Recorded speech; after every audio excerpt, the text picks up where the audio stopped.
Isang bagong klase ng tilapia na pwedeng palakihin sa tubig alat ang matagumpay na na-breed ng Bifar sa Dagupan, Pangasinan.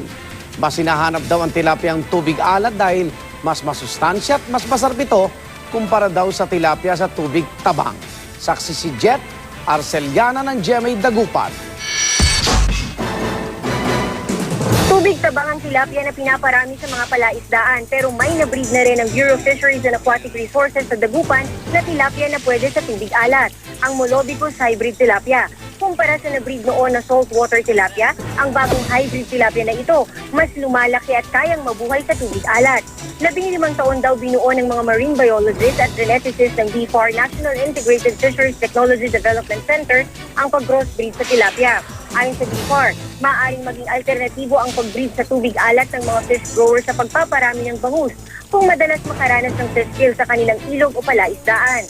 Pangalawa, ang pinaka-importanting isda sa Pilipinas sa ngayon.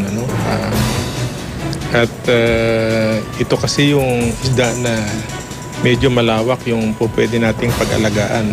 Pwede siya sa tabang at pwede rin siya sa alat. Tulad ng bangus, 4 na buwan ang hihintayin bago i-harvest ang tilapia. At kung sa tubig alat palalakihin, mas mura na raw ang gastos dahil pwedeng lumot lang ang kainin ng saltwater tilapia. Di ito katulad ng ordinaryo lang nating tilapia na ginagamit ng mga commercial farms.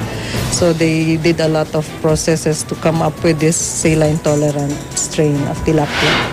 May bentahan ito sa international market dahil higit na hinahanap daw ngayon ang mga tilapia mula sa tubig alat dahil sa mataas na nutritional value nito.